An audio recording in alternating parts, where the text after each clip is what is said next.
자, 우리 오늘 스승의 주일인데요. 고민을 하다가 우리가 좀 말씀을 배웠으면 좋겠다. 말씀을 가르치시는 주님 앞에서 그래서 이 본문을 가지고 함께 은혜를 좀 나누려고 하는데 우리 요한복음 16장 1절에서 13절을 잘 살피면서 한번 교독하도록 그렇게 하겠습니다.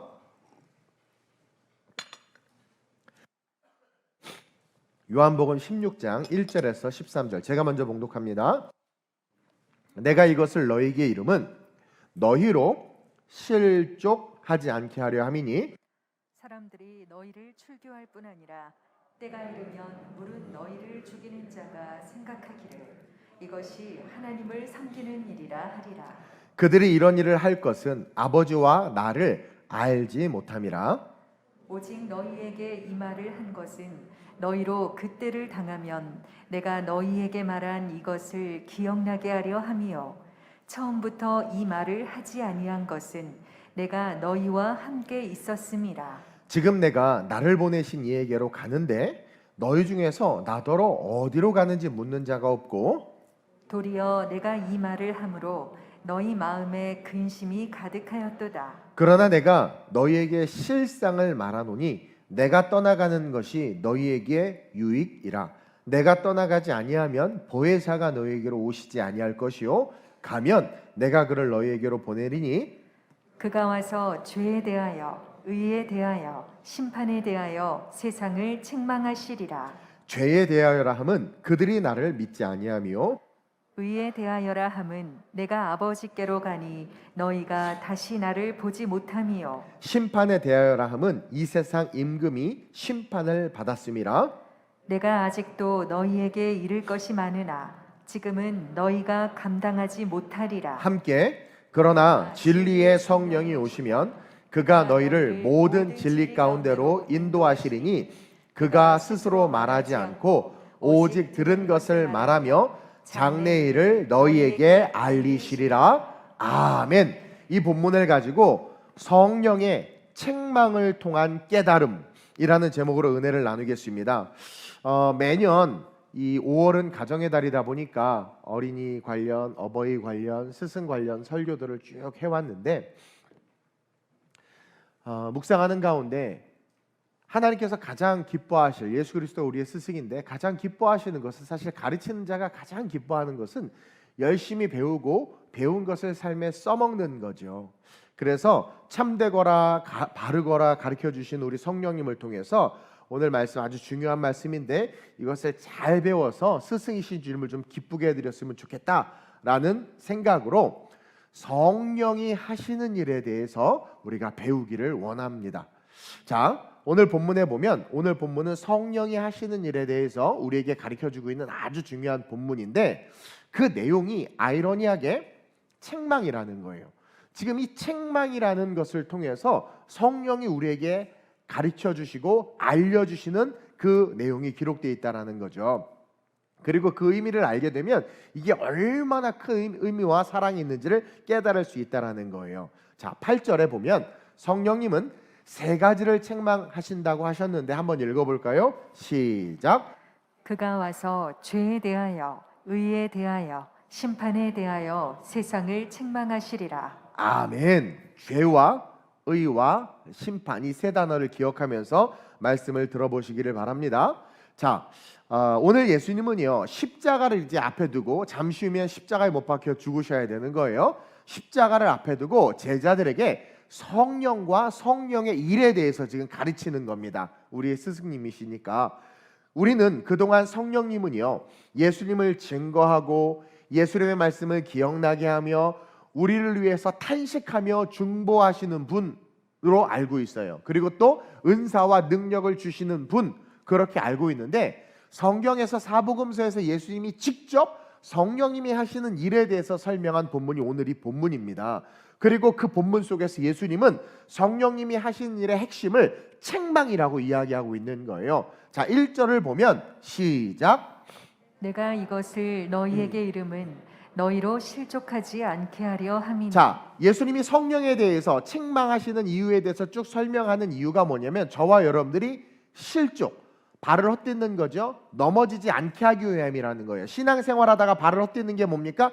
신앙생활 잘하다가 지옥 가는 거, 신앙생활 잘하다가 저주받는 거, 신앙생활 잘하다가 망가지는 게 실족입니다. 신앙생활 잘하면 복을 받아야 돼요. 그래서 예수님이 제자들아, 내가 이제 잠시 후면 십자가를 지고 죽었다가 부활해서 아버지에게로 가야 되는데 너희들이 내가 지금 말하는 이 메시지를 잘 들어야 앞으로 일어날 일들에 대해서 실족하지 않을 수 있다. 이 실족은 두 가지 의미를 가지고 있는데, 하나는 잠시 후에 군병들이 와서 예수를 잡으려고 할 때 너희들이 흩어지고 예수를 부인하고 넘어질까봐 걱정이 돼서 하시는 말씀과, 또 하나는 십자가 사건 이후에 예수님이 부활 승천하신 후에 제자들과 믿는 자들이 유대 종교 지도자들에 의해서 출교를 당하고 핍박을 당할 것에 대한 두려움, 그 두려움 때문에 또 예수를 포기하고 신앙을 포기하고 넘어질까봐, 실족할까봐 걱정되어서 실족하지 말아야 될 이유가 이런 이유다라고 가르치는 거예요. 2절에 보니까 시작. 사람들이 너희를 출교할 뿐 아니라 때가 이르면 물은 너희를 죽이는 자가 생각하기를 이것이 하나님을 섬기는 일이라 하리라. 자, 예수 믿는 자들이 실족할 수밖에 없을 정도로 앞에 어떤 일이 일어나냐면 아주 무서운 일이 일어날 거라는 거예요. 그게 뭐냐면 출교시킨다라는 거죠. 사람들이 너희를 출교할 뿐만 아니라 제자들을 출교시키는데, 이 출교라는 말은요, 유대 사회에서 아주 무서운 말입니다. 그래서 많은 사람들은 출교를 당할까봐 실족하는 선택을 하게 되고 너희 또한 그럴까봐 걱정한다라는 거예요. 또한 우리에게는 앞으로 주님이 오실 날이 가까이 올수록 우리가 살아갈 삶은 더 어려워져요. 지금 식용유도 값이 2배로 오른다면서요. 어떤 전쟁이 일어날지도 모르고 또 어떤 전염병들이 나타날지도 모르고 어떤 위협과 교회를 향한 핍박이 올지 몰라요. 계시록에 보니까 짐승의 표를 받는 자들이 많을 거라고 그래요. 적그리스도가 등장해서 적그리스도 편에 서서 교회를 핍박하고 배교하는 일들이 많이 일어날 거라고 하는 거죠. 그런 상황에서 너희가 실족할까 봐, 너희가 그 출교라는 세상의 교회를 향해서 주는 그 핍박의 상징인데, 그것 때문에 두려워서 복음을 포기하는 그 일이 있을까 봐 이야기해 준다라는 거죠. 그 당시의 출교는요, 그냥 유대교에서 쫓겨나는 것만을 말하는 것이 아니라 문화와 경제와 사회와 교육과 심지어 마을 공동체 모든 것으로부터 분리되는 거예요. 출교당한 자는 유대인들 사회에서 회당에도 들어갈 수 없고 장사도 할 수 없고 슈퍼를 열어도 아무도 출교당한 자에게 가까이 가지 않을 뿐만 아니라, 출교당한 자는 어떻게 낙인이 찍히느냐, 하나님이 버린 자다, 유기된 자다, 지옥 가는 자다, 그렇게 이야기하는 거예요. 그래서 방금 읽은 말씀에 출교할 뿐만 아니라 때가 이르면 무릇 너희를 죽이는 자가, 출교시키려는 유대 종교 지도자들과 세상의 권세들이 생각하기를 이것이 하나님을 섬기는 일이라. 엄청 무서운 거예요. 그들이 우리를 출교하는 것은 그들의 입장에서는 하나님을 섬기고 주의 일을 감당하는 거예요. 그러니까 얼마나 힘을 다하고 뜻을 다하여 목숨을 다하여 우리를 죽이려고 하겠습니까? 근데 그들이 하나님의 일이기 때문에 그렇게 한다고 하는 그 일이 우리에게 닥칠 때 사실 그건 하나님의 일이 아니잖아요. 사탄의 일이고 마귀의 일이란 말이에요. 근데 하나님의 일이라고 하면서 바울이 예수 믿는 자를 잡아 죽이려고 했던 게 뭡니까? 아니, 감히 하나님을 모욕해? 지가 신이라고 이 예수 믿는 도당들 죽여야지. 바울이 누구를 향한 열심 때문에 그랬어요? 하나님을 향한 열심 때문에 그런 거 아닙니까? 그러니까 이게 상당히 무서운 일이라는 거예요. 그리고 그 출교를 딱 당하게 되면 그 순간 당하는 사람, 어머, 나 진짜 육이 되나? 나 지옥 가나? 나 버림받았어? 아니라고 말하고 아니라고 주변에서 위로를 해도 어떻게 돼요? 그렇게 느끼는 거예요. 코로나 시국에 예배드리는 교회가 이와 같이 취급받고 위협도 받고 협박도 받고 하는 일들이 많이 있었잖아요. 그래서 유대인들이 가장 두려워하는 게 출교입니다. 그래서 그 두려움으로 말미암아 유대인들이 하는 선택이 뭐냐면 실족하는 선택을 하는 거예요. 스스로가 넘어지는 선택을 하는 거예요. 베드로도 두려워서, 자기가 예수 믿는 게 드러나는 것이 유대 사회에서 출교당할까 봐 두려워서 계집 여종 앞에서 3번이나 예수를 저주하면서까지 부인하는 뭐를 했어요? 실족을 했어요. 그래서 예수님이 미리 그걸 아시고 실족할까 봐 너에게 이른다 하면서 가르쳐 주는 것이고, 앞으로 정치, 경제, 사회, 문화, 종교, 전쟁, 미래에 일어날 일들에 대해서 우리가 실족할까 봐 스승이신, 티칭하신 우리 주님이 우리에게 지금 가르쳐 주고 있는 거예요. 그래서 예수님은 그들이 말하길 너희는 이제 하나님의 백성이 아니야, 그런 식으로 꼰대 신앙과 그 성경 중심의 융통성 없이 그렇게 어떻게 보면 꽉 막힌 것 같은 그런 신앙생활은 잘못된 거야 라고 말하면서 우리를 핍박한다라는 거예요. 그러나 그런 상황이 온다 한다 할지라도 그런 말들과 세상에 흔들리지 말고 성령의 책망을 기억하면서 그 책망으로 그들을 가르치고, 성령의 책망으로 우리가 그들을 가르치고, 내가 너희를 세워주고 지켜줄 테니까 흔들리지 마, 그렇게 우리에게 지금 교육시키고 있는 거예요. 유대 교인들은 예수 믿는 자들을 출교시키는 게 하나님의 일이었고, 마귀는, 적그리스도는 마치 자기가 하나님인 것처럼 정의와 공의를 가장해서 앞으로 믿는 자들을 핍박하는데 어떻게 돼요? 우리가 가만히 듣고 있다 보면 어머, 나 잘못됐나? 온라인 예배가 확산되면서 많은 사람들이 이제는 대세가 온라인 예배야, 그래 맞아, 온라인으로 드리는 게 옳아, 그렇게 말하는데 보니까 축구는 경기장 가서 봐야 제맛이래. 아무리 큰 TV로 축구를 봐도 실감이 안 난대. 맞는 말이에요. 왜 비싼 티켓해서 현장에 가서 콘서트를 보고 왜 축구를 봅니까? 이번에 코로나 이제 막 좀 소강되자마자 영국에서 축구하니까 다 몰렸잖아요. 그렇죠? 그 리얼 이 만남을 통한 이 그 계시와 응답에 대한 이 놀라운 액티비티는요, 여러분 TV 앞에서 이루어질 수 있는 게 아니란 말이에요. 근데 많은 사람들이 그것이 교회를 위한 것이고 하나님을 위한 것이고 그것이 다음 세대의 한국 교회가 바라봐야 될 모습이다라고 신학교에서까지 그렇게 가르쳤단 말이에요. 그래서 신학교도 수업은 대면으로 하는데 채플은 비대면으로. 그래서 나 녹화하고 왔잖아요. 채플은 비대면으로. 이게 말이 되냐라는 거죠. 그게 맞다라고 가르친단 말이에요. 그리고 그것이 하나님을 잘 섬기는 것이다.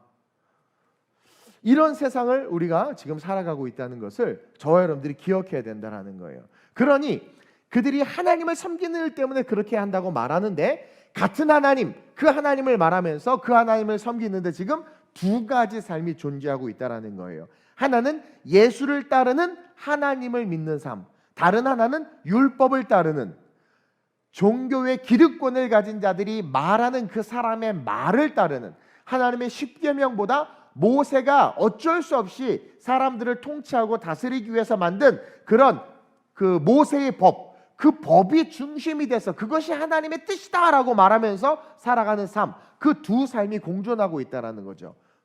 근데 유대인들이 예수 믿는 자들을 출교시키고 그 일이 하나님의 일이라고 말하는 것은 3절에 왜 그렇게 하느냐? 그들이 하나님의 일이야, 하나님이 원해서 너희들을 출교시키는 거야 라고 말하는데 왜 그렇게 말하냐면 3절에 시작, 그들이 이런 일을 할 것은 아버지와 나를 알지 못함이라. 그러니까 그들이 말하는 그 하나님은 하나님이 아닌 거예요. 왜? 그들이 이런 일을 할 것은 아버지와 나를 알지 못한다. 그러니까 대제사장과 서기관과 바리새인들은 지금 뭡니까? 말로는 하나님 예수님 하지만 우리가 하나님과 예수님을 모른다는 거예요. 이것은 충격적인 메시지면서 동시에 우리 스스로에게 진단과 점검을 요구하시는 하나님의 음성으로 우리가 들어야 된다는 거죠. 여러분, 우리가 얼마나 자기중심의 신앙을 갖고 있습니까? 아버지의 뜻 하나님의 뜻이라고 말하지만 성경에 뭐라고 말하고 있어요? 우리가 아버지의 뜻 하나님의 뜻이라고 하는 그 모든 일들이 아버지와 나를 알지 못하면서 하는 일일 수 있다는 거죠. 즉 예수님과 인격적인 만남을 갖지 못한 채, 성령 체험을 하지 못한 채, 하나님의 말씀을 통해서 하나님을 경험하지 못한 채 그냥 습관과 문화의 신앙으로 주워들은 복음, 이게요, 복음이요, 말씀의 복음이 있고 주워들은 복음이 있어요. 그러니까 말로는 복음이라고 하지만 주워들은 이야기, 그 주워들은 이야기가 나의 틀이 돼가지고 교회 안에서 행동하고 움직이는 그런 신앙, 결국 그런 신앙 때문에 다른 사람을 실족시키거나 혹은 너가 실족해서 넘어질 수 있다는 거죠. 그래서 하나님의 뜻이라고는 말하지만 사탄의 뜻을 행하고 있는 게 오늘날 한국 교회 안에 저와 여러분들의 삶에 너무나 많다라는 거예요. 따라서 성령의 책망을 믿고 기대하면서 성령을 바라보면서 실족할 일에 대해 성령을 의지해서 승리하라고 이야기해 주는 거예요. 이제 예수님이 십자가에서 죽고 부활 승천하셔서 이 땅에 없어요. 예수님은 하늘 보좌 우편에 계시죠. 그때 어떤 일이 일어나느냐? 예수에 대한 핍박이 제자들에게로 넘어가는 거예요. 엄청난 핍박이 제자들을 향할 것을 아셨기 때문에 그런 제자들을 위해서 정말 성령이 하시는 핵심의 일에 대해서 이야기해 주는 거죠. 첫째로 세 가지 성령이 책망하신다고 성경에 말하는데, 첫째로 시작. 죄에 대하여라 함은 예수를 보고 들었으나 믿지 않은 것을 말합니다. 자, 성령이 오셔서 세 가지를 책망하신다고 그랬어요. 8절에 보니까 죄에 대해서, 의에 대해서, 심판에 대해서. 이 의미를 잘 알면 앞으로의 상황의 시대에 우리는 절대로 실족하지 않을 뿐만 아니라 성령과 함께 인격적인 예수를 만나 천국 가는 인생이 된다라는 거죠. 그러면 죄에 대해서 책망한다라는 것은 뭐냐면, 예수를 보고 들었으나 믿지 않는 것, 그것이 죄다. 그러한 자들을 성령님이 책망하신다. 다른 말로 말하면 성령은 그러한 자들이 예수님을 믿고 실족하지 않도록 우리를 도와주신다. 예배 속에 그 은혜가 있다. 우리가 죄라고 말하면 기독교적으로는 하나님의 명령을 어기는 게 죄죠. 그리고 세상적으로는 뭡니까? 세상의 법을 어기는 게 죄입니다. 도둑질하는 것도 죄고, 살인하는 것도 죄고, 안식일을 범하는 것도 죄예요. 그러나 본질적인 의미의 죄는 그 두 가지 의미의 죄가 아니라, 오늘 성령과 주님이 말하는 본질적 의미의 죄는 바로 예수를 보고 들었으나 믿지 않는 것. 서기관과 바리새인들이 예수님을 쫓아다니고 예수님에게 질문도 하고 예수님이 복음을 가르쳐주고 하나님께서 주시는 그 구약의 예언들이 성취되었음을 말해줬음에도 불구하고 그들이 예수를 믿지 않는다라는 거죠. 그게 진정한 죄라는 거예요. 교회는 다니지만 예수님을 온전히 믿지 않는 거. 예수님의 말씀은 알아요. 근데 그 말씀대로 따르지 않아요. 자기 소견대로 따르는 거. 이것이 본질적인 죄라는 거예요. 오늘날 한국교회 이게 얼마나 많습니까? 너무나 쉽게 우리가 주의를 내려놓고 주의를 포기하고, 11조에 대해서 시비를 걸고, 예배에 대해서, 그리고 성경이 말하는 아버지의 뜻에 대해서 얼마나 왜곡해서 해석하고, 하나님 앞에 기도하는데 버스 빨리 오게 해달라는 그런 너무나 수준 낮은 기도를 통해서 또 좀만 내 인생에 하나님께서 시련과 연단을 주시면 그 시련과 연단의 의미를 말씀을 통해서 깨닫는 것이 아니라 너무 쉽게 삐지고, 이거는 뭐냐면 하나님을, 예수 그리스도를 만나지 못했다라는 거예요. 그러니까 우리는 뭡니까? 아직 그 죄 가운데 거하고 있다라는 거예요. 그래서 성령님은 그것을 책망하셔서, 너 뭐 자꾸 도덕적으로만 선해지고 세상 법 잘 지키려고 하는데 그게 중요한 것이 아니야. 예수를 보고 들었는데도 너 왜 믿지 않아? 정말 네가 예수를 인격적으로 만났다면 바울처럼 바뀌어야 되고, 정말 예수를 인격적으로 만났다면 배와 그물을 버려두고 아버지의 뜻을 쫓아야 되는데, 왜 네 소견에 좋을 대로 행동하면서 크리스찬이다, 내가 예수님을 사랑한다, 그렇게 말하고 있냐라는 거예요. 여러분, 예수님은요 이미 요한복음 8장 24절에서 이렇게 우리에게 말씀하셨습니다. 앞절에 시작. 그러므로 내가 너희에게 말하기를 너희가 너희 죄 가운데서 죽으리라 하였노라. 너희가 만일 내가 그인 줄 믿지 아니하면 너희 죄 가운데서 죽으리라. 아주 무서운 말씀이에요. 내가 너희에게 말하기를 너희가 너희 죄 가운데서 죽으리라. 우리에게 죽는다라는 거예요. 그렇게 말했다라는 거예요. 그 이유는 뭐냐면, 너희가 만일 내가 그인 줄 믿지 아니하면, 예수님을 만났고 예수님을 보고 말씀을 듣고 신앙생활 하는데도 정말 예수가 예수님을 믿지 않는 것, 그것은 결국 죽을 수밖에 없다라는 거예요. 그리고 그게 뭐예요? 너희의 죄다. 그러니까 우리의 죄는 도둑질하고 나쁜 짓 하는 그 죄가 아니라, 그 죄는 하나님 앞에서 별 의미가 없어요. 인간은 다 악하기 때문에. 근데 그 죄 속에 있는 우리를 살리기 위해서, 원죄로 말미암아 죽을 수밖에 없는 우리를 살리기 위해서 오신 예수님을 리얼로 믿지 않는 것, 그게 진짜 죄라는 거죠. 그래서 너희가 너희 죄 가운데 죽으리라. 너희 죄는 뭐예요? 너 예배 드렸잖아, 신앙생활 했잖아, 모태신앙이라며. 근데 왜 예수 그리스도를 인격적으로 만나지 못했어? 왜 예수 그리스도를 믿지 않아? 왜 받아들이지 않아? 왜 너의 모든 것들을 십자가 앞에 내려놓지를 않아? 왜 살아있어? 그것 때문에 너 죽는다, 이 얘기예요. 그러니까 우리가 죄로 심판받는 것은 생활 속에서 불려지는 죄 때문이 아니라 내가 그인 줄 믿지 아니한 것 때문에 우리는 심판받고 죽는다라는 거예요. 당시 유대인들과 서기관들과 바리새인들이 예수를 보고 그렇게 많은 이야기를 했음에도 불구하고 의심하고 고민하고 예수님이 말한 대로 하지 않았잖아요. 따라가지 않았잖아요. 계속 판단만 하고 정죄만 했잖아요. 그래서 결국 어떻게 되는 겁니까? 유대교와 유대인들은 죽임을 당할 거라는 거예요. 유대교와 유대인들은. 그래서 제자들에게 너희가 출교를 당하고 그들이 너희가 하나님의 백성 아니야, 하나님이 너희를 버렸어, 너는 이제 유대 사회에서 거하지 못해, 그렇게 말해도 두려워하지 말라는 거예요. 내가 그인 줄 믿는 게 가장 중요하다. 그렇지 않은 자들이 하는 말은 절대 실족할 이유도 실족할 조건도 되지 않는다라는 거예요. 그래서 성령님이 오시면, 우리 성령님은 예수가 그리스도이심을 열심히 증거하시는데 그럼에도 불구하고 너희가 그 예수를 배웁고 믿지 않는다면 그 자체가 죄다. 그것을 깨달아라. 만약에 깨닫지 않으면 성령께서 그 죄값을 물으시겠다. 그게 죄에 대해서 책망하신다라는 거예요. 이 말씀을 듣는데 한국교회와 저와 여러분들이 얼마나 많은 책망을 받을지 정말 가슴이 아팠어요. 교회와 성령의 시대에 세상과 크리스천인 우리가 예수를 예수로 보지 못하는 것에 대한 죄를 책망하시는 그 성령님, 이렇게 우리가 오랜 시간 예배드리고 말씀을 듣고 신앙생활하지만 단 한 번도 성경이 말하는 기준에 의해서 내 삶을 움직여 보려고 하지 않았던 것 자체가 뭡니까? 우리가 바리새인이었고 사두개인이었고 그냥 종교인이었다라는 거죠. 그분이 우리에게 말씀하실 때 순종하지 못하면 결국 우리는 실족하게 된다라는 거예요. 그것이 진정한 실족이라는 거예요. 그래서 그 실족으로 심판받고 버림받을 수밖에 없다라는 거죠.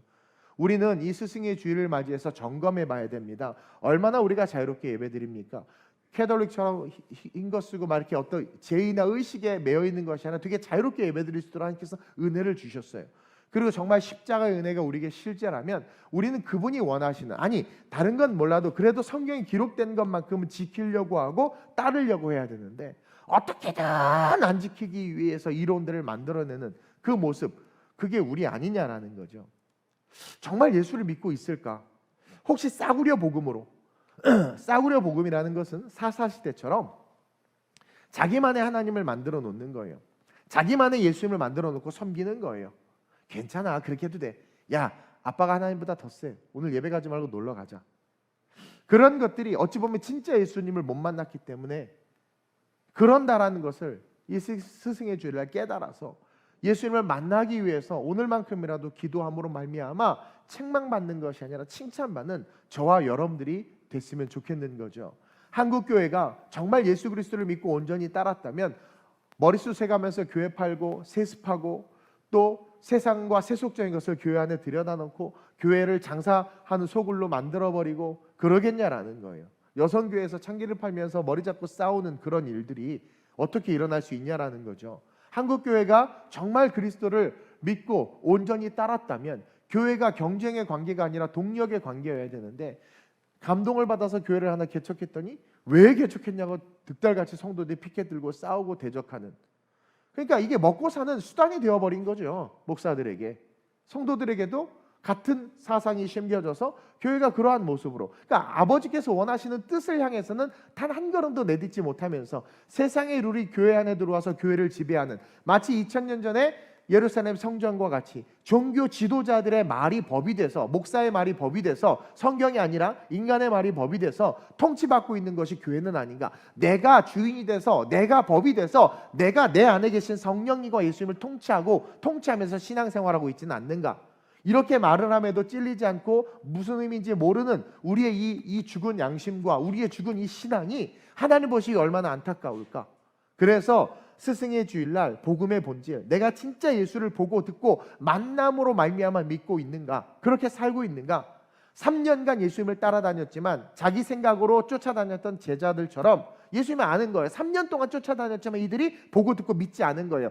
서기관과 바리새인들과 별반 다를 바 없는 거죠. 잠시 후에 잡혀갈 때 다 도망갈 것이고 십자가 앞에는 아무도 나타나지 않을 것이며 계집요정 앞에서 자기를 3번이나 부인한 실족을 하게 될 거라는 거예요. 그래서 앞으로 오실 성령님은 그것을 책망하실 분이다.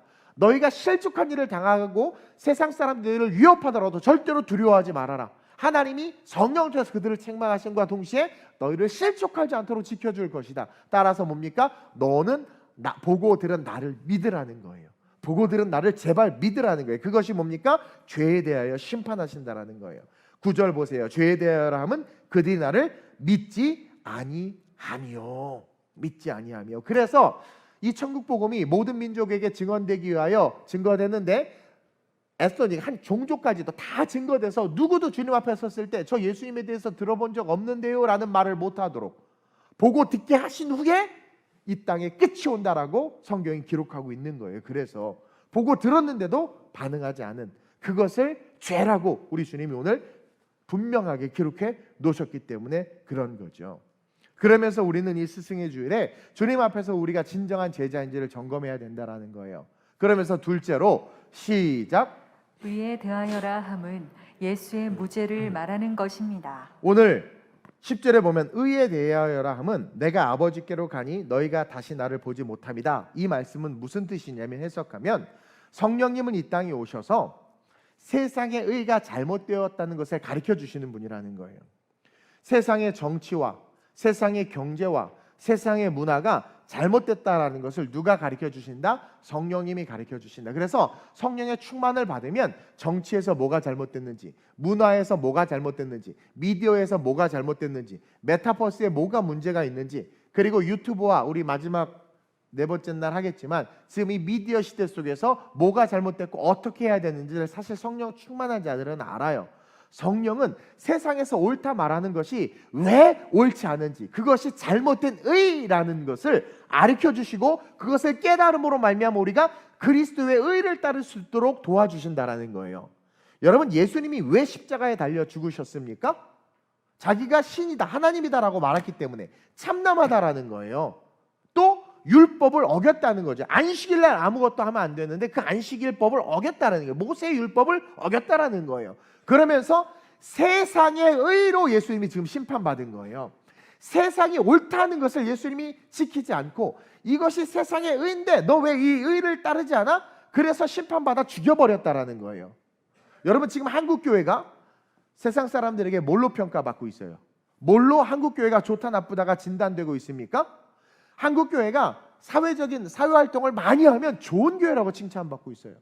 근데 한국교회가 그냥 모여서 주구장창 예배만 하고 말씀 공부하고 막 기도하고 이런 것만 하면 저 교회는 썩었다고 말합니다. 세상의 의로 지금 한국교회가 심판받고 판단받고 있다는 거예요. 성경을 통해서 교회가 판단을 받아야 되는데 사회적 통념과 시대적 상황에 의해서 교회가 평가를 받고 있다는 거죠. 보세요. 미국에 아주 유명한 PCMA 장로교단이 동성애 목사를 인정해버렸어요. 그러면 동성애 목사가 인정을 받아서 동성애자인데 앞에서 설교를 해요. 그러니까 사람들이 세상에 박수를 칩니다. 저게 진짜 교회지. 그래, 소외된 자들을 안아줘야지. 그리고 동성애자에게 목사 한 수 줘야지. 아, 훌륭하다. 이게 지금 박수치고 있는 게 이게 지금 영국과 미국의 현실입니다. 근데 그러지 않고 보수적으로 동성애는 잘못됐다고, 차별금지법 문제 있다고, 평등법 잘못된 거라고 이야기하면 뭡니까? 세상의 틀을 가지고 뭐예요? 교회를 판단하는 거죠. 예수님이 그렇게 죽었다라는 거예요. 우리가 그것을 두려워해서는 안 된다라는 거예요. 왜? 세상의 의가 잘못됐다는 것을 성령님이 가르쳐주기 위해서 이 땅에 오셨다라는 거예요. 저는 큰 위로를 받습니다. 어떤 교회는 안식일을 다시 토요일로 바꿔야 된다라고 말합니다. 그래서 토요일날 예배를 드립니다. 그게 성경을 따라서 한 걸까요? 예수님의 부활을 지워버린 거 아니겠습니까? 세상의 상황과 환경을 고려해서 그렇게 하는 거 아니에요? 그리고 주일날 아침 7시에 예배 드리는 거 좋아, 일찍 예배 드리는 거 좋아요. 근데 그 예배 드리는 목적 자체가 정말 안식일을 하나님 앞에 온전히 드리라고 했기 때문에 셔터 문 닫고 온전하게 쉬면서 온 가족이 예배 드리고 하루 종일 하나님의 사랑과 은혜를 묵상하면서 쉼과 가족의 회복을 위해서 주일을 보내는 것이 성경의 목적인데 사실은 6시에 예배를 만들어 달라는 거예요. 이유가 뭐냐? 빨리 후딱 예배 해치우고 돈 벌러 가겠다라는 거죠. 뭐가? 그냥 두 마리 토끼를 다 잡고 싶은 거예요. 그러면 또 그러죠. 요즘의 세상이 어떤데요, 목사님? 그렇게 너무 정죄하지 마세요. 자, 우리 주님께서 만약에 그 모습을 보고 예수님이란 뭐라고 말씀하실 것 같아요? 지금 의가 뭐냐면 여러분들이 의라고 말하는 그 모든 의가 뭐냐면 시대 상황과 환경이라는 거예요. 예수님은 그 당시에 시대 상황과 환경에 의해서 그 의에 의해서 죽임을 당한 거 아니겠어요? 그래서 당시나 지금이나 모든 것이 헷갈리고 뭐가 진짜 의인지는 모르겠지만 그 성령님이 오시면 뭐예요? 밝게 알게 된다. 너 지금 잠시 후에 예수님이 잡혀가니까 제자들이 무서워서 도망가. 그러면 속으로 어머, 예수님이 틀렸나 봐. 정말 이단이었나 봐. 예수님 정말 잘못됐나 봐. 그러면서 세상의 의에 의해서 우리가 막 흔들리고 무너질 것에 대해서 아시고 성령님이 오시면 의에 대해서 심판하신다. 의에 대해서 책망하신다. 어떤 의가 진짜 의인지를 알려주신다. 그리고 동시에 지금 우리는 성령의 시대를 살고 있잖아요. 다른 말로 말하면 오늘 이 말씀을 적용하면 우리는 알아야 된다라는 거예요. 뭐가 의인지를 알아야 된다라는 거예요. 하나님이 예수 그리스도가 스승으로서 우리에게 가르치신 것을 밝게 알고 세상에 흔들리면서 세상에 의해서 막 움직여지는 그런 인생을 살아가는 것이 아니라 내가 믿고 내가 따르는 이것이 옳아. 이것이 진짜 참 의야 라는 것을 분명하게 기억해서 이 세상을 거스르고 999명이 앉아있어도 혼자 일어나서 걸어가고 999명이 걸어가도 혼자 앉아있을 수 있는 그런 진정한 지도자들, 진정한 리더들이 돼야 된다라는 거예요. 그것이 사도행전에서 나타난 사도들의 모습 아니었습니까? 로마서 10장 3절에 바울이 이렇게 기록해놨습니다. 시작. 하나님의 의를 모르고 자기 의를 세우려고 힘써 하나님의 의에 복종하지 아니하였느니라. 이게 세상이라는 거예요. 하나님의 의를 모른다라는 거예요. 그래서 유대인들이 자기의 의를 세우려고, 대제사장이 자기의 의를 세우려고 참남하다 그러면서 하나님의 의에 복종하지 않고 예수를 죽여버렸다라는 거죠. 이게 우리의 신앙은 아니냐라는 거예요. 오늘날 한국교회가 세속화되어가는 이유가 이거라는 거죠. 여러 번 이야기했지만 모 교단에서는 타종교 믿는 사람들에게 전도하지 마라, 아주 익스큐즈한 거다, 아주 신뢰되는 거다. 그들은 그들이 믿는 종교 열심히 믿게 놔두고 종교 없는 사람들을 대상으로 전도하라고 말하는 게 그게 옳은 겁니까? 근데 그게 아주 세련되게 여겨지고 있다라는 거예요. 영국에서 길거리에서 복음을 전하다가 잡혀가요. 왜? 다른 사람들을 불쾌하게 했다라는 이유로 잡혀간단 말이에요. 세상의 의는 다른 사람들을 불편하게 하면 안 되는 거예요. 복음의 의는 땅끝까지 이르러 복음을 전하는 거예요. 세상의 의가 복음의 의를 심판하고 세상의 의가 복음의 의를 죽이는 이 시대 속에서 두려워하지 마라. 성령님이 오시면 그 의, 세상의 의에 대해서 책망할 것이다. 따라서 너희는 세상의 의가 아닌 복음의 의를 가지고 세상을 살아갈 수 있는 진짜 내 제자가 되라 말씀하고 있는 거예요. 너무나 성령의 감동으로는 쉽게 무시하고 육체의 소욕과 육체의 감동은 철저하게 순종해. 감동 오면 가방은 사지만 감동이 와도 예배는 안 나온단 말이에요. 아무렇지도 않게, 그럼에도 불구하고 아무 감각력 없이 그냥 교회를 다녀요. 여러분, 하나님이요, 교회론을 배운 분들은 알겠지만 예루살렘 교회로부터 시작해서 안디옥과 계속해서 교회가 확장될 때 하나님은 각각의 교회에 맞게 사람들을 붙여주세요. 우리 교회는 노숙자 사역의 사명이 없어요. 노숙자 사역의 사명이 있는 분들 하나님께서 그 사역을 하는 교회로 정말 신기하게 인도해 주세요. 하나님이 우리를 이 교회에서 살렸다는 것은, 아름다운 우리 교회에서 예를 들어서 말씀의 은혜를 받았다는 것은 여러분들이 아버지의 뜻이 여기에 나를 통해서 여기에 있다라는 거예요. 나를 여기에 쓰시기 위함이라는 거예요. 그래서 모든 초대교회가 그래서 부흥한 거예요. 좀만 옆으로 가면 더 좋은 교회, 좀만 옆으로 가면 더 내가 원하는 내 사업에 유익이 되는 교회 너무나 많았지만 모든 초대교회 성도들은 자기가 살아난 교회, 자기가 은혜를 경험한 교회, 그 교회에 서서 걸어가는 거예요. 오늘날 성도들이 교회를 옮기는 이유가 복음이 잘못돼서 이단 때문에 옮기는 이유보다는 뭡니까? 감정의 문제, 기분 나쁘다라는 것 때문에 옮기는 거예요. 물론 그 기분 나쁜 게 비성경적인 것 때문에 기분 나쁘면 뭐 그럴 수 있다고 치지만 성경적인 진리를 말하는데 그게 듣기 싫어서 옮기는 분들도 많다라는 거죠. 그러니까 우리는 철저하게 세상의 의에 의해서 지배당하고 있다라는 거예요. 오늘 10절 말씀을 한번 볼까요? 시작. 의에 대하여라 함은 내가 아버지께로 가니 너희가 다시 나를 보지 못하며. 이 말씀이 해석인 거예요. 의에 대해서 책망한다는데 의에 대하여라 함은 내가 아버지께로 가니 너희가 나를 다시 보지 못한다. 이 말씀은 예수를 죽인 세상의 의가 잘못됐는데 그것을 지적하시고 나서 그 죄가 없는 예수를 죽인 그 세상의 의를 내가 아버지께로 가는 것이 곧 심판이라는 거예요. 그래서 성경은 그것을 공의라고 말합니다. 그러니까 공의의 하나님은 하나님 스스로가 공의의 하나님이신데 누구를 통해서? 하늘 보좌 우편에 앉아 계신 예수 그리스도를 통해서 예수를 죽인 의가 잘못된 의다. 그럼 공의는 뭐냐? 이 예수가 살린, 예수가 전한 예수의 복음이 공의다라는 거예요. 그래서 공의의 하나님은 예수를 통해서 우리에게 자기를 드러내시는 그 하나님을 말한다라는 거죠. 즉 공의는 죄가 아닌 것을 죄라고 했기 때문에 진짜 죄를 죄로 심판하는 거예요. 그러니까 죄가 아닌 것을 죄라고 그랬어요. 예수님이 죄가 아닌데 죄라고 그랬어요. 그래서 죽였어요. 그러니까 그 죄가 아닌데 죄라고 해서 죽인 그 죄를 죄로 심판하는 거예요. 예수로 심판하는 거예요. 그게 공의라는 거예요. 그래서 예수를 믿지 않는 자는 다 심판받게 되는 거예요. 10절에 의에 대하여라 하면 내가 아버지께로 가니라는 표현이 있죠. 아버지께로 간다. 여러분, 예수님이 아버지께 어디로 가셨어요? 하늘 보자 아버지 우편에.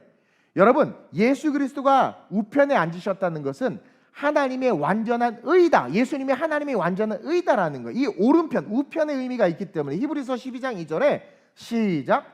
믿음의 주요 또 온전하게 하시는 이인 예수를 바라보자. 그는 그 앞에 있는 기쁨을 위하여 십자가를 참으사 부끄러움을 개의치 아니하시더니 하나님 보좌 우편에 앉으셨느니라. 이 보좌 우편은 하나님의 의로운 오른손을 말하는 거예요. 의로운 오른손은 공의, 공의로 심판하겠다. 이사야 41장 10절 한번 볼까요? 시작. 두려워하지 말라. 내가 너와 함께함이라. 놀라지 말라. 나는 내 하나님이 됨이라. 내가 너를 굳세게 하리라. 참으로 너를 도와주리라. 참으로 나의 의로운 오른손으로 너를 붙들리라. 자, 참으로 나의 의로운 오른손으로 너를 붙든다는 건 구원해 준다라는 거예요. 그 공의로 죄가 아닌데 죄라고 정죄해서 죽인 그 죄를 치셔서 내가 너를 건져내겠다. 그러니까 내가 너를 붙들어 준다. 흔들리지 말아라. 하나님의 공의가 그거라는 거예요. 그래서 하나님의 하늘 보좌 우편에 앉으신 예수님은 나를 죽인 그 세상의 의, 그것은 잘못됐기 때문에 나를 죽인 그 세상의 의를 내가, 예수를 믿지 않은 너희들을 향해서 너희가 죽인 내가 그들을 심판하겠다라는 게, 그것을 깨닫게 해주시는 분이 성령님이시다라는 거예요. 따라서 성령은 인간이 스스로 세운 모든 의가, 여러분 의롭다는 거 얼마나 많아요. 세상에 뭐 의롭다는, 국회의원들은 다 지들이 의롭대. 의롭다는 게 얼마나 많습니까? 근데 그것이 얼마나 불완전한지 드러내신다라는 거예요, 성령님은. 그래서 성령의 충만함을 받으면 불의가 뭔지를 알게 돼요. 불의가. 그래서 재판장에게 뭐라고 말합니까? 불의한 재판장이라고 말하잖아요. 왜냐하면 그 당시 그 재판장은요, 당대 유력자였고 그 당시 유대 사회에서 존경과 인정을 받았고 그 유대 재판장은 유대 3만 가지가 넘는 유대 법에 의해서 심판했단 말이에요. 그건 의예요. 근데 하나님이 그 의를 뭐라고 말합니까? 불의한 재판장이라고 말한다라는 거예요. 왜냐하면 지금 약자가, 연약한 자가 억울한 일을 당해서 죽어감에도 불구하고 세상에서 말하는 그 의가 맞기 때문에 도와주지 않고 핍박하고 박해하는 거예요. 근데 하나님의 법은 뭐예요? 고아와 과부를 돌보라고 그랬단 말이에요. 그러면 그 모든 성문법을 뛰어넘어서 하나님의 말씀에 의해서 그 약자를 도와야 되는데 어떻게 하는 겁니까? 안 돕는 거예요. 근데 예수님이 뭐라고 말해요? 밤낮을 귀찮게 하니까 재판장이 들어줬대. 근데 나는 그렇지 않다라는 거예요. 나는 공의이기 때문에 즉시 네가 예수 앞에 서서, 말씀 앞에 서서 하나님의 의를 바라보면 즉시 도와주신다라는 거예요. 그래서 우리가 말씀에 온전한 신앙생활을 하면 하나님께서 지키시고 보호해 주시고 복을 주시고 천대까지 은혜를 베풀어 주시는 거라는 거죠. 그렇게 우리가 그 말씀을 깨달아야 되는데 우리는 그냥 달라고 간청하는 것에만 포커스를 맞추니까 이 공의의 의미를 모르고 하나님께서 붙잡아 주시고 지켜주시는 삶을 경험하지도 누리지도 못하게 된다라는 거예요. 그래서 성령님이 오셔서 지금 이 제자들은요, 지금 이 제자들의 앞으로 일어난 일에 대해서 이 예수님이 말하는 거예요. 흩어질 것이고 세상의 의에 의해서 정죄함 받을 것이고 여러 어려움이 겪어져서 실족할 일들이 너무나 많이 생길 그들. 코로나 때문에 한국교회가 실족할 일이 얼마나 많았습니까? 앞으로 더 많을 거라는 거죠. 그런 그들을 향해서 미리 예언적으로, 아직 성령님이 난 옛 오지 않았어요. 지금 오지 않았어요. 그래서 내가 가는 게 유익하다고 말하는 거예요. 그분이 와야 너네들이 헷갈리는 그 의에 대해서 분명하게 알게 하신다. 그 성령이 우리를 이끌어 주실 것이다. 따라서 성령을 쫓아간다는 것은 뭐가 돼요? 우리가 의의 삶이 되는 거예요. 그래서 우리는 끊임없이 성령을 쫓아가야 돼요. 성령은 우리 안에 감동을 주십니다. 그 감동을 쫓아가야 된다는 거예요. 그 감동을 행하는데 그 감동이 나에게 유익이 되거나 그 감동이 세상에 유익이 되거나 그 감동이 어떤 인간이나 개인적인 것에 유익이 된다면 미안하지만 성령의 감동 아닙니다. 성령의 감동은 내가 그것을 순종함으로 말미암아 교회의 유익이 되고 교회 공동체의 유익이 되고 하나님 나라의 유익이 될 때 그게 성령의 인도하심이에요. 성령의 감동인 거예요. 성령은 항상 그의 나라와 그의 의를 구하게 합니다. 그러면 그의 나라와 그의 의를 구하는 것을 적용하면 뭐예요? 예를 들어서 우리가 다음 세대를 놓고 제가 계속 이야기하고 있어요. 우리 중고등부애들이 화요일마다 아침에 기도하고 있어요. 그러면 그의 나라와 그의 의를 구한다는 것은 하나님의 성령의 인도하심으로 말미암아 어떻게 돼요? 다음 세대를 위해서요? 그럼 난 그것을 위해서 뭘 하지? 감동이 왔을 때 하다못해 우리 중고등부 애들 화요일마다 아침에 7시에 모여서 기도하면 도시락을 싸준다든가. 아유 밥하는 거 힘들어 귀찮아. 감동이 왔어. 근데 아유 귀찮아 힘들어. 애들이 내 음식 싫어하면 어떡해. 두 번째 마음. 그게 뭡니까? 세상의 의에 지배당하는 거예요. 왜? 애들이 싫어할 것 같은 세상의 의. 불편하고 힘들고 괜히 오버할 것 같은 세상의 의.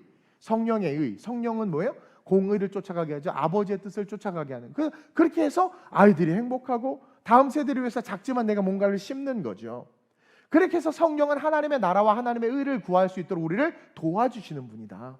따라서 흩어질 제자들, 앞으로 살아갈 미래의 우리 교회와 저와 여러분들의 삶에 있을 어려움 속에 승리하는 비결을 가르쳐주는 거예요. 세상에서 정죄하고 판단하는 거 신경 쓰지 말라는 거예요.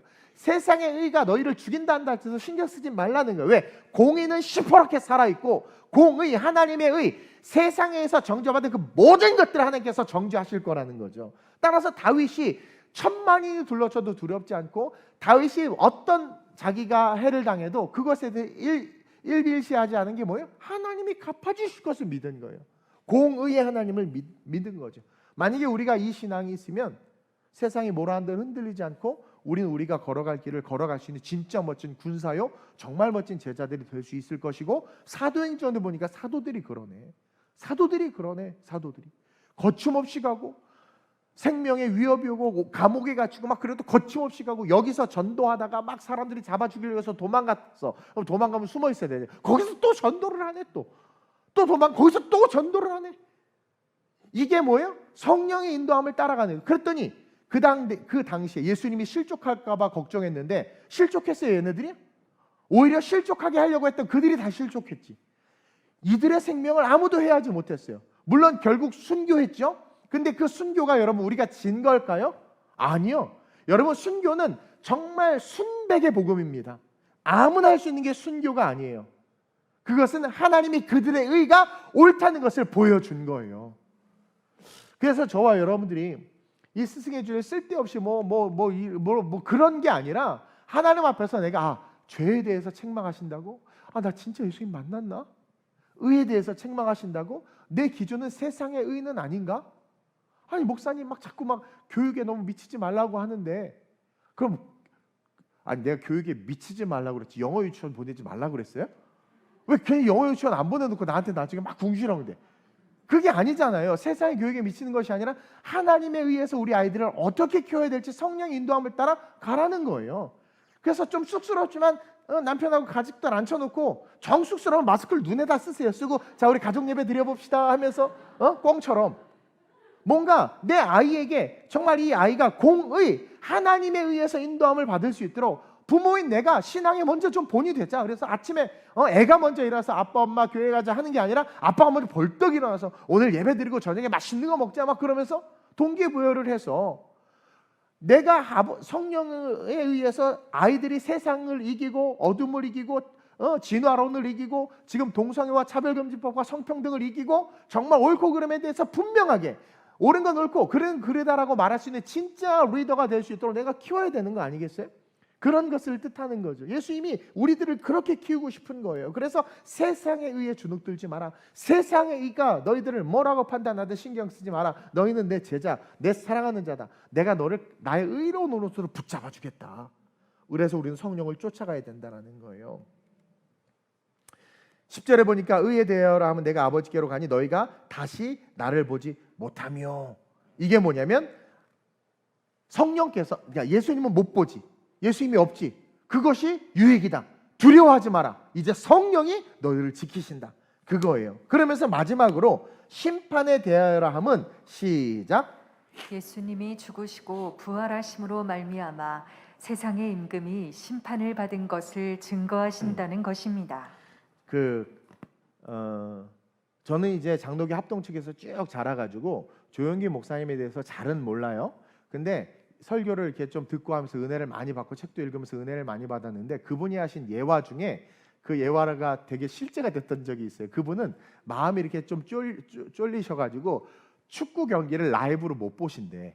막 이렇게 월드컵 같은 거. 그래서 그러니까 끝나고 나서 녹화된 걸 본대. 그러면 뭡니까? 결론을 알고 있어.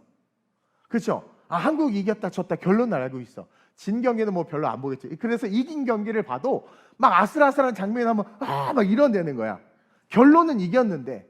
그래서 막 하다가도 속으로 이긴 경기지 하면서 마음을 확 푸신다는 거예요. 그래서 내가 되게 카리스마 있으신 분인 줄 알았는데 어린아이 같은 모습도 있으시네 하면서 은혜를 받았어요. 그 이야기예요. 그 이야기. 심판에 대해서 성령님이 책망하신다는 것은 뭐냐면, 심판에 대하여라 함은 예수님이 죽으시고 부활하심으로 말미암아 이미 세상의 임금 사탄이에요. 사탄. 여기서 말하는 세상의 임금은 사탄입니다. 사탄이 심판을 받은 것을 성령님이 우리에게 알게 하신다. 증거해 주신다. 요한복음 12장 31절에서 33절에 보면 예수님은요, 자신의 십자가 사건 이후에 일어날 일, 십자가에서 죽으시고 나서 어떤 일이 일어날지 말씀해 주시는데, 시작. 이제 이 세상에 대한 심판이 이르렀으니 이 세상의 임금이 쫓겨나리라. 자, 십자가가 완성되는 그 순간 임금이 어떻게 쫓겨났어요. 계속 내가 땅에서 들리면 모든 사람을 내게로 이끌겠노라. 이게 뭐냐면 부활하셨잖아요. 그래서 들려 올라가셨잖아요. 그래서 하나님께서 그 그래서 휴거가 우리를 끌어올린다라는 거예요. 휴거라는 말이 성경에는 없어요. 휴거라는 단어가 한자예요. 그래서 여기서 나온 거예요. 이끌겠노라. 우리를 잡아 올리시겠다라는 거예요. 계속 이렇게 말씀하심은 자기가 어떠한 죽음으로 죽을 것을 보이심이러라. 네, 세상에 의해서 죽었지만 그것이 잘못돼서 그 죄라고 말하는 그 죄, 사실 그게 공이죠. 그걸로 심판함으로 말미암아 우리를 끌어올리시겠다라는 거예요. 근데 뭐라고 이야기해요? 십자가에서 죽었다라는 것 자체, 예수님이 죽고 부활했다는 것 자체는 이 세상의 임금이 쫓겨났다라는 거예요. 즉, 이 사탄의 심판, 이 사탄을 향한 이 심판은 사실은 예수님이 2000년 전 성육신 응리에 태어나는 그 순간 이 사탄에 대한 심판은 시작된 거예요. 그리고 33년 후에 예수님이 십자가에서 죽고 부활 딱 하는 순간 이미 사탄은 어떻게 해요? 심판 받아버린 겁니다. 단지 형 집행이 지금 유예된 거예요. 사탄은 형 집행이 지금 유예된 것뿐이지 이미 심판 받은 거예요. 그래서 성령님은 이 사실을 이 세상이 깨닫도록 해주시는 역할이 마지막 성령의 역할이다. 쉽게 말하면 우리는 100% 승리할 수 있다라는 거예요. 그것을 깨닫게 해주는 거예요. 그래서 성령의 충만함을 받으면 세상, 물질, 건강 이런 거 상관없이 100% 승리할 수 있다라는 거죠. 그 신비와 비밀이 우리에게 선물로 주어졌고, 스승이신 주님은 제자인 우리가 그 선물을 받아서 오늘 본문의 상황으로 들어가면 사도들이 그것을 선물로 받아서 앞으로 어떤 핍박이 오든 믿음으로 다 이겨, 믿음으로 승리해서 영광을 드러내길 원하신다라는 거죠. 우리가 그렇게 살아야 된다라는 거예요. 따라서 우리는 절대로 세상을 따라가서는 안 되고, 세상을 따라간다는 것은 이미 심판받은 사탄 편, 이미 심판받아서 지옥 가기로 결정된 그 편에 자꾸 서는 거야. 여러분, 세상을 따라가는 게 뭡니까?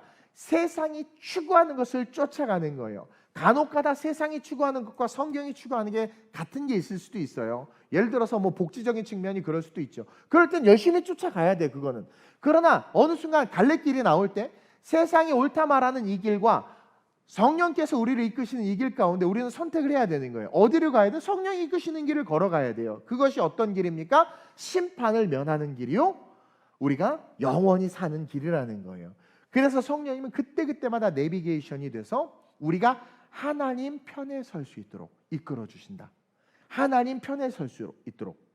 그게 11절이에요. 심판에 대하여라 함은 세상 임금이 이미 심판받았어. 그것을 자꾸 깨닫게 해주셔서 우리가 세상을 선택하는 것이 아니라 하나님의 편에 서는 것을 선택하는 거예요. 근데 이렇게까지 말씀하시는데 제자들 눈을 보니까 동태눈이야. 뭔 말인지 하나도 이해를 못하는 거예요. 그래서 12절에 내가 아직도 너에게 이를 것이 많으나, 여기서 딱 접는 거예요. 지금 이를 것이 많으나 지금은 너희가 감당하지 못한, 영적으로 눈이 감겨서 감당하지. 그래서 저도 설교를 여기서 마치려고 하는 거예요. 보니까 여러분들이 이게 안 돼. 그래서 영적으로 지금 제자들이 이해하지 못한다는 것을 이야기하시면서 동시에 성령을 받으면 다 깨닫게 된다. 그래서 13절에 그러니까 지금은 너희가 감당하지 못하지만, 깨닫지 못하지만, 13절에 시작. 그러나 진리의 성령이 오시면 그가 너희를 모든 진리 가운데, 자, 그 모든 진리가 세 가지예요. 의에 대해서, 죄에 대해서, 의에 대해서, 그 심판에 대하여 그것을 깨닫는 것, 그 모든 진리 가운데로 인도하시리니 그가 스스로 말하지 않고, 여기서 또 놀라운 비밀을 발견하죠. 성령님은 스스로 말하지 않고 오직 들은 것을 말하며, 누구에게 듣는 겁니까? 성부 하나님. 여기에서 우리가 뭘 신학적으로 깨달을 수 있냐면 하나님의 마스터 플랜이 있다는 것을 깨달을 수 있는 거예요. 우리를 향한 마스터 플랜이 있고 그 마스터 플랜에 대해서 성령님이 듣고 그 아버지 성부 하나님으로부터 들은 것을 우리에게 그대로 이야기해 주는 거예요. 그대로 이야기해 주는 거예요. 그래서 예수님이 이제는 너희를 친구라 하리라. 종은 주인이 하는 것을 알지 못하나 친구는 주인이 하는 것을 안다. 이것은 성령을 예비하는 거예요. 그래서 성령을 받으면 다 알게 되는 거예요. 알게 되는 거예요. 들은 것을 말하며 장래 일을 너희에게 알리시리라. 성부의 뜻, 나를 향한 아버지의 뜻을 우리가 깨닫게 된다라는 거예요. 그러니까 이제 예수님께서 아직 잡히시기 전이고 또 재림하시기 전의 상황이에요. 이 오늘 본문은 그 두 사이에서의 말씀이에요. 너희가 감당하지 못하는 것, 우리가 성령을 받지 아니하면 지금 우리에게 말씀하시는 거예요. 앞으로 세상의 의를 이길 힘도 없을 뿐만 아니라 아버지의 뜻을 추구할 줄도 모르고 뭐가 아버지의 뜻인지도 몰라서 결국 실족하고 사탄의 편에 서서 넘어지게 된다. 결론적으로 말하면 그거예요. 따라서 뭡니까? 성령의 충만을 받는 게 너무나도 중요하다. 그래서 내가 지금 할 말이 많은데 지금 여기까지야 너네들. 그러면서 일단 성령 충만이 너무나도 중요하고 성령 충만해지면 그 세 가지를 온전히 깨닫게 돼서 우리가 어떠한 삶을 살게 된다? 완전히 승리하는 삶. 그러니까요, 바울이 이걸 완전히 깨달았어요. 내가 풍부에 처하나 비천에 처하나 다 처해봤지만 나는 자족해. 왜? 그게 본질이 아니야. 내가 벤츠를 타든 다마스를 타든 없어졌나? 어쨌든 그게 본질이 아닌 거예요. 근데 세상은 그걸 보고 평가해요. 어떤 목사님 부흥에 와가지고 여러분 복 받아야 되지 않겠습니까? 이게 뭐 교회 주차하겠다. 다 맡지 마세요. 맡지 마. 이게 교회입니까? 아, 나 진짜 상처받았어요. 어디에 꽂혀 있는 겁니까? 세상의 의에 꽂혀 있는 거 아니겠습니까? 아니, 의미는 알아요. 우리가 하나님을 잘 믿으면 복을 받죠. 그 의미는 알지만 벌써 강대상에서 뭐예요? 세상의 의를 가지고 설교하는 거죠. 근데 바울은 뭡니까? 나는 풍부에도 처해보고 비천에도 처해봤는데 자족하는 법을 배웠다. 그러니까 재벌을 만나도 반갑습니다. 아주 가난한 사람 반갑습니다. 거만하지도 쫄지도 않고. 정말 중요한 것은 뭐예요? 아버지의 뜻을 아는 거예요. 그러니까 이 바울 보세요. 뭐라고 말합니까? 어떠한 상황과 환경이라도 그냥 달려갈 길로 그냥 거침없이 달려가는 거예요. 하나님께 주신 감동을 그냥 있는 모습 그대로 그냥 헌신하는 거죠. 보세요. 고린도전서 2장 2절 한번 볼까요? 시작. 내가 너희 중에서 예수 그리스도와 그가 십자가에 못 박히신 것 외에는 아무것도 알지 아니하기로 작정하였습니다. 성령의 감동. 여러분, 바울이 왜 가말리알 문화생 중에서 수제자가 됐겠습니까?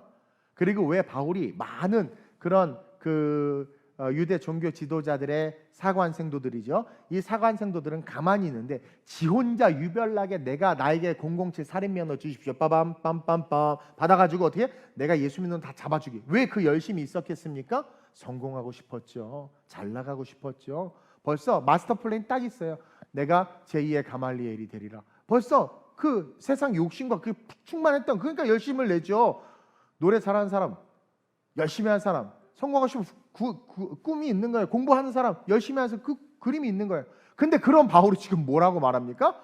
나는 십자가 외에는 아무것도 알기로 작정하지 않았다. 내가 너희 중에서 예수 그리스도와 그가 십자가에 못 박힌 거에는 아무것도 알지 않기로 작정했다. 아니, 이 교회도 세우고 저 교회도 세웠잖아요. 여기저기서 청빙하는데요. 그리고 바울 책 좀 쓰세요. 책 쓰면 유명해질 것 같고 이렇게 이게 전략적으로 해야 됩니다 할 때 바울이 책을 썼습니까?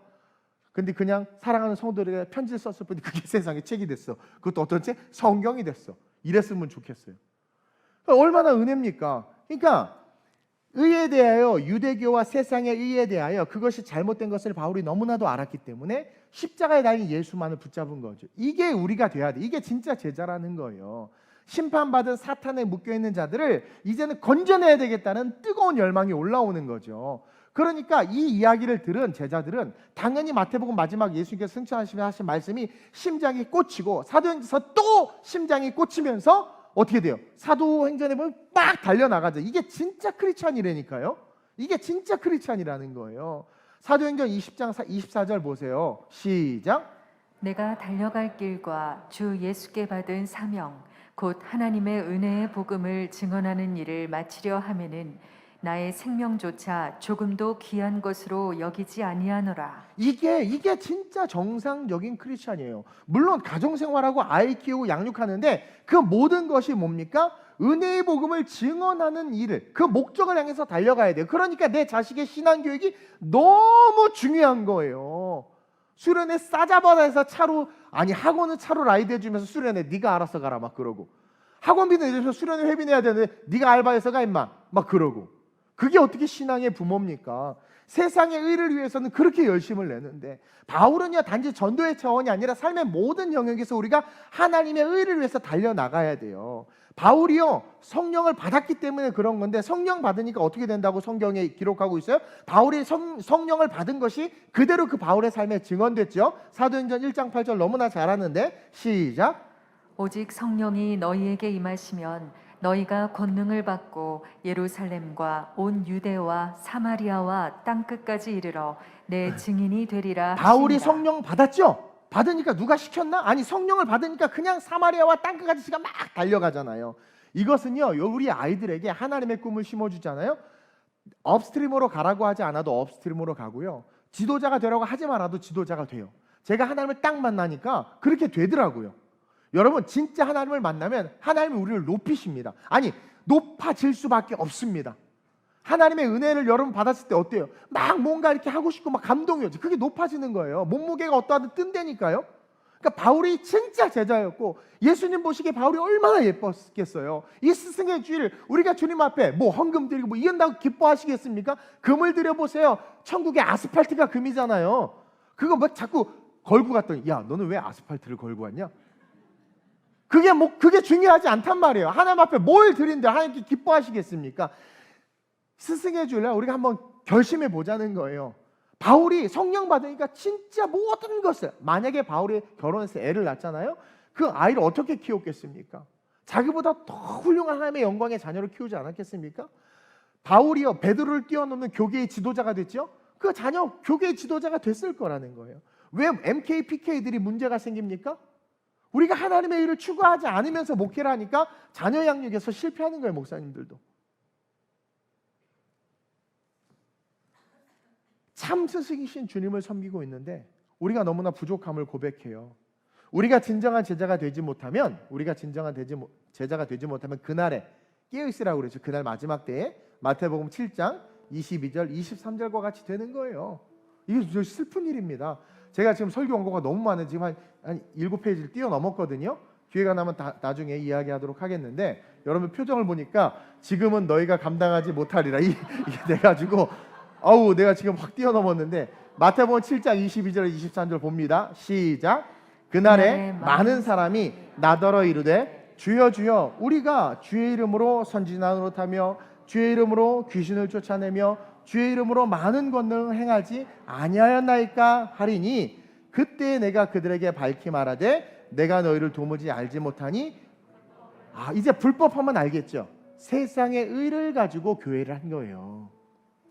성령이 그걸 깨닫게 해주실 때 빨리 돌이켜야 돼요. 불법이 뭡니까? 세상의 의를 가지고 행했다라는 거예요. 세상의 의를 가지고. 그러니까 그렇게 세상의 의를 가지고 행한 자들을 향해서 나 너 모른다, 신앙생활 그렇게 했는데. 또 마태복음 25장 11절 12절에 시작. 그 후에 남은 처녀들이 와서 이르되 주여 주여 우리에게 열어주소서. 대답하여 이르되 진실로 너희에게 이르노니 내가 너희를 알지 못하노라 하였느니라. 아니, 신랑을 기다리면서 등을 갖고 있었는데 왜 내가 너를 알지 못한다? 기름이 없었다고 그랬죠? 기름이 뭐라고 그랬어요? 성령이 아니라 뭐라고 그랬어요? 예수 그리스도. 아직 성령 안 왔어요. 예수 그리스도란 말이에요. 그러니까 등은 율법이에요. 유대교 안에서 모세 율법 잘 지키고 십계명 잘 지켰어요. 근데 예수님이 오셨죠? 근데 보고도 믿지 않은 거예요. 보고도 믿지 않고 그냥 예수님인가 보다 따라만 갔는데 진짜 신랑 오신 분이 어머 예수님이 그분인데, 그러니까 죄에 대해서 심판 책망받은 거예요. 그러니까 예수님이 뭐래요? 나 너 모른다. 문이 닫혀버린 거예요. 그 미련한 5 처녀들에게는. 우리가 교회는 다니고 신앙생활했지만 진짜 제자가 되지 아니하면 이런 일을 당할 수 있다니까요. 바울도 자기가 이런 일을 당할까봐 내가 남은 구원하고 도리어 내가 버림받을까 두렵다 말하며, 저도요 말씀을 준비하다 보면 그런 두려움이 와요. 내가 이렇게 설교는 뭐 엄청 해야 되는데 근데 구원 못 받으면 어떡하지? 다 들려 올라가 나만 있어. 이러고 있으면 어떡하지?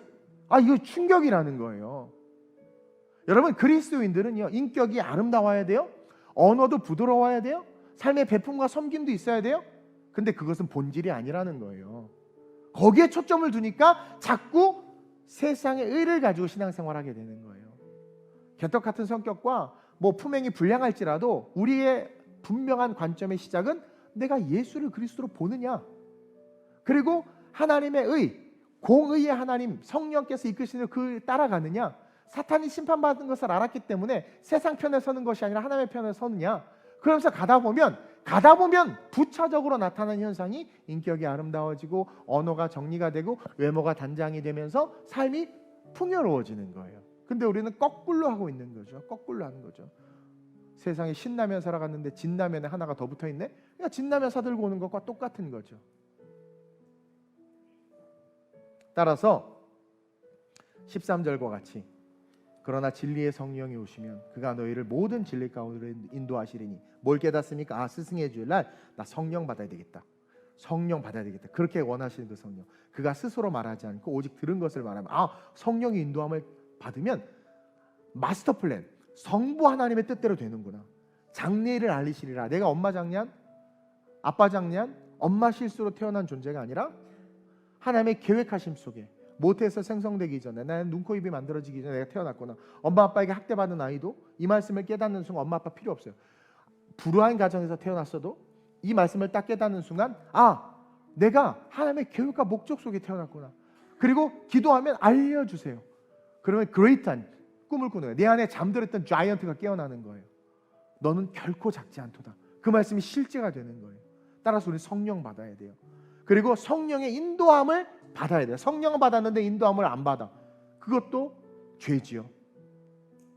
그래서 철저하게 순종해서 따라가면 우리는 저절로 영광의 자리에 서게 됩니다. 저는 여러분들과 그 영광의 자리에 서고 싶습니다. 첫 번째 영광의 자리는 천국이요. 두 번째 영광의 자리는 열매를 많이 맺은 삶의 결론. 제가 지난주 설교했죠. 그게 영광의 자리요. 셋째는 이 땅에서 내가 나뿐만 아니라 누군가를 살리고 누군가에게 도움을 주며 누군가를 건지는 정말 가치 있는 일을 하는 것이요. 넷째는 뭡니까? 그런 나를 보고 자녀들이 존경하고 그런 나를 보고 이웃들이 칭찬하고 그리고 그들이 나로 말미암아 또 변화되어져서 그런 복음의 선순환들이 계속 일어나게 하는 촉매가 되는 것. 이것이 그리스도인이에요. 그것이 진정한 제자라는 거죠. 나더러 주여 주여 하는 자마다 천국에 들어가는 것이 아니요 다만 하늘에 계신 내 아버지의 뜻대로 행하는 자라야 들어가리라. 기도합시다. 하나님, 내가 아버지의 뜻대로 행하는 자가 되기를 원합니다.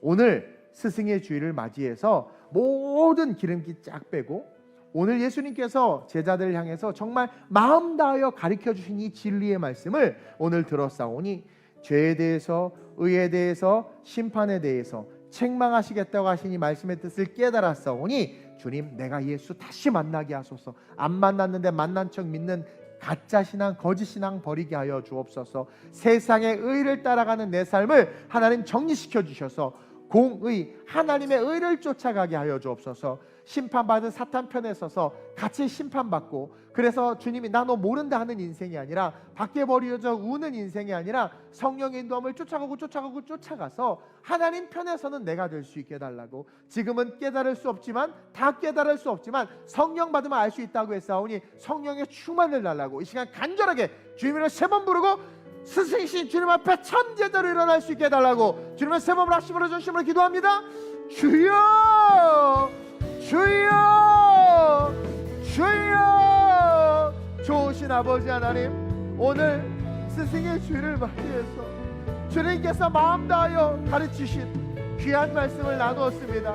부족한 것이 많고 잘 전달하지 못한 것도 많은 것 같아 하나님 앞에 부끄럽지만 종과 우리 모든 성도들 분명히 깨닫고 기억하길 원합니다. 우리가 바리새인과 사두개인들처럼 신앙생활하고 예수 알고 교회 다니는데도 그 예수를 구주로 진짜 영접하지 못하면 우리는 심판받을 수밖에, 책망받을 수밖에 없습니다. 그러나 또한 감사한 것은 우리가 오늘 이 말씀을 통해서 이 진리를 깨달았다는 것입니다. 다시 한번 예수를 그리스도로 만나 세상의 의가 아니라 하나님의 의에 의하여 세상을 살아가는 진짜 제자 되게 하여 주옵소서. 우리의 자녀들에게는 그렇게 말 좀 들으라고 말하면서 왜 우리는 성령께서 하나님의 뜻을 알려주시는데도 그것에 순종하지 못하는지, 왜 우리는 자꾸 세상의 의에만 순종하는지 하나님 회개합니다. 하나님, 그리고 이 스승의 주에 결단합니다. 참 스승이신 주님 앞에, 우리의 진정한 구원자이신 주님 앞에 하나님 죄에 대하여 책망받지 아니하며 의에 대하여 책망받지 아니하며 심판에 대하여 책망받지 아니하는 성령의 충만함을 받아 아버지의 뜻대로 살아가고 하나님의 영광을 위해서 걸어가며 마지막 때 그 영광의 자리에 서서 또 많은 열매와 함께 또 자녀의 존경과 또 거룩한 복음의 선순환의 충매로 하나님 앞에 칭찬받는 삶으로 일어서기를 원합니다. 하나님, 뭐가 옳고 그른지 모르는 이 혼돈의 시대 세상의 의가 나를 주장하지 못하게 하여 주옵소서. 세상의 의가 아름다운 우리 교회를 주장하거나 판단하지 못하게 하여 주옵소서. 오직 성령의 충만으로 성령을 의지하여 걸어가는 아름다운 우리의 모든 성도들 되게 하여 주옵소서. 내가 나사렛 예수의 이름으로 명하노니 아름다운 우리 교회 모든 성도들은 실족하지 않게 될지어다. 실족할 일이 많을지라도 실족하지 않게 될지어다. 성령의 충만함을 받음으로 말미암아 책망받지 아니할지어다. 지금은 다 깨달을 수 없지만 성령의 충만을 통해 하나하나 깨달아감으로 말미암아 그리스도의 장성한 분량에 이를지어다. 아름다운 우리 모든 성도들에게 이 축복이 있게 하여 주옵소서. 예수의 이름으로 명하노니 이와 같은 축복이 아름다운 우리 모든 성도들에게 임할지어다. 예수의 이름에 능력이 나타날지어다. 마지막 때 주님께서 기억하시고 칭찬하시며 안아주시는 온전하고도 완전한 삶이 될지어다. 하나님, 혼란과 혼돈 속에 승리하는 성도요, 승리하는 교회로 아름답게 일어나게 하여 주시옵소서. 주는 그리스도시요 살아계신 하나님의 아들이심을 고백합니다. 하나님, 앞으로 우리가 살아갈 삶에 우리를 실족해 할 많은 일들이 있음을 아시고 오늘 이 말씀을 주신 줄로 믿습니다. 세상의 의를 추구하다 보니 우리는 교회 안에서 실족합니다. 계집여종의 의를 추구하다 보니 세상에 예수를 저주까지 하며 욕하는 실족을 합니다. 주님은 그런 우리의 모습을 보시고 실족하지 않게 하기 위해서 성령의 충만을 받으라고, 그러면서 성령은 하나님의 말씀을 기억하게 하고 우리로서 중보하고 우리를 인도한다는 그런 낮은 수준에서의 성령이 아니라 성령의 본질적인 의미를 우리에게 가르쳐 주셨는데, 우리 성도들 그것을 깨닫고 죄에 대해서, 의에 대해서, 심판에 대해서 책망받는 것이 아니라 성령의 충만함으로 말미암아 진짜 예수가 그리스도이심을 믿고 그 예수께서 공의의 하나님으로 우리를 하나님에게로 인도하시기 위해서 일하고 계심을 믿고 세상의 의가 아닌 성경과 말씀의 의를 쫓아 달려가되 사탄의 편에 서는 것이 아니라 하나님의 편에 서서 마지막 때 하나님의 영광의 자리에 설 수 있는 진짜 성도들이 우리 성도들 될 수 있도록 주님 붙잡아 주옵소서. 오늘 주신 말씀 가슴에 새기며 스승의 주일 진정한 제자로서 거듭나기를 결단하오니 참 제자요 참 스승이신 주님 앞에서 칭찬받고 인정받는 바울과 같이 달려갈 길과 주 예수께 받은 사명을 마치려 하며 나의 생명을 조금 더 귀한 것으로 여기지 아니하노라. 천국 바라보며 오직 하나님의 영광에서 달려가는 그런 우리 모두가 되게 해 주옵소서. 감사함을 드리며 좋으신 예수님의 이름으로 축복하며 기도드립니다. 아멘.